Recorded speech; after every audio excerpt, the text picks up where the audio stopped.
so on this project we're using uplights and path lights, and what we've done is we've just chosen to use 3 path lights on this rock stepway here, and we've basically got one back there, we've got one here, and then we've got one over there. So we've just kind of put them on both sides. We don't need a whole ton.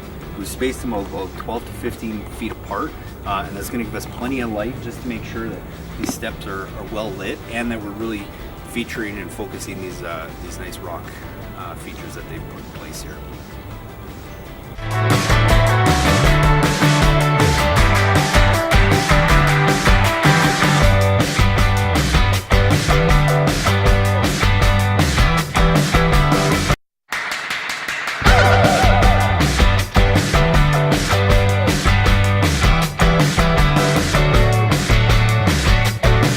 Okay, so step 1 in installing a landscape lighting system is really just determining what kind of lights you want to use.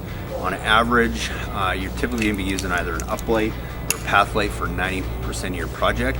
And if you're a do-it-yourselfer and it's your first time, I would recommend getting a good quality fixture, like an uplight like this, that takes an MR16 bulb like this, that you can go and you can interchange if you need to. So a good LED bulb will last you, anywhere from 10 to 50,000 hours depending on the quality. And the reason I like doing that is because if you install the light and you don't think it's bright enough or it doesn't look quite the way you want to, you can go and change that bulb out later with a brighter intensity one, a wider degree, and whatnot. And same thing with path lights. You go get a good quality LED path light that you can change the intensity down the road if you don't like the way it looks. So that's why I recommend a good quality light with a drop-in bulb like this, because then you can go and make changes after the fact. Okay, so step 2, after you've chosen all your lights, you got to choose your transformer. Now your transformer is going to be based on how many lights you have. So to keep this simple, say you've chosen to use 10 uplights on your project, and each one of those uplights takes 5 watts to run. So if you add that up, 10 times 5 is 50 watts, and you always want to size your transformer at least 10 to 20% more than the actual wattage of all of your lights. So if we need 50 watts, I'm going to recommend a 60 watt transformer or higher to make sure that we can power all those lights. And then from there, you can determine where to run all your wire out to each and every fixture. One thing I do recommend is, if you can, try and mount it on a good 4x4 post. All that'll do is that if you ever decide to move it or change things around, you don't have a bunch of holes in your house that you've mounted it to. The other thing to consider too is you want to place it somewhere that's going to be close to your GFCI receptacle, so that you can plug that in. And I would highly recommend getting like a weatherproof box like this for your GFCI receptacle, so that when you plug it in, you can keep all the water and the elements out. So once you've got your lights selected and your transformer selected, the next step is just to go around and start placing all your lights so that you can run out your wire. Usually I'll just dig a small hole, place my ground stake, and then try and get a rubber mallet so that you can hammer that light fixture in there nice and solid in the ground. Especially when it comes to path lights that are going to be standing up, you want to make sure those are level and that they're not going to get knocked over. So go do that with all your lights, place them where you think they're going to want to go, and then you can start running out your wire.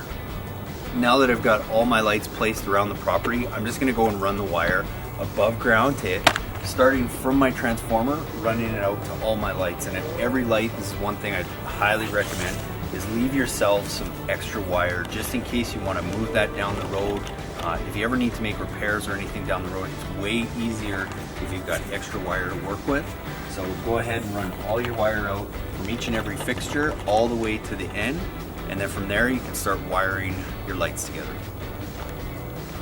So even before you go ahead and bury all your wires, something you might want to do is just plug your lights all back into the transformer, get them wired in, and test them and make sure that all your connections are working properly. If not, then you might have to go and redo some.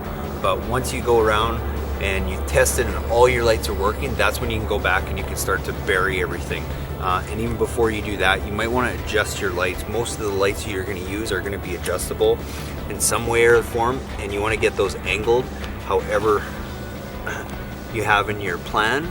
to highlight whatever feature it is that you want. A general rule of thumb is whatever angle you think you need, I would always try and put it a little bit higher or more upright. So if you think you need to aim it like this, I would probably try and aim it like this. Just as a general rule of thumb, I usually find you need to aim it a little higher than you actually think you do. And I would also recommend trying to make most of these adjustments at night when you can actually see what that light's going to look like on that feature that you're trying to accent.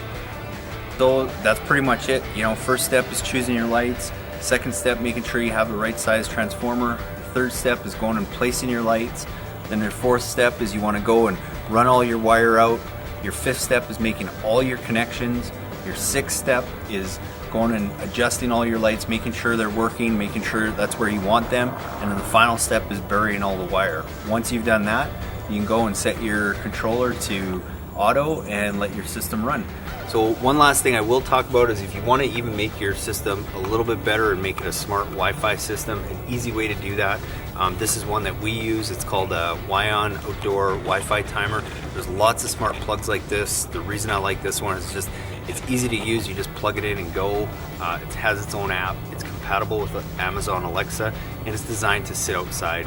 And basically all you do is take this out of the box, plug this into your GFCI receptacle, and then plug your transformer into this and follow the steps to set it up.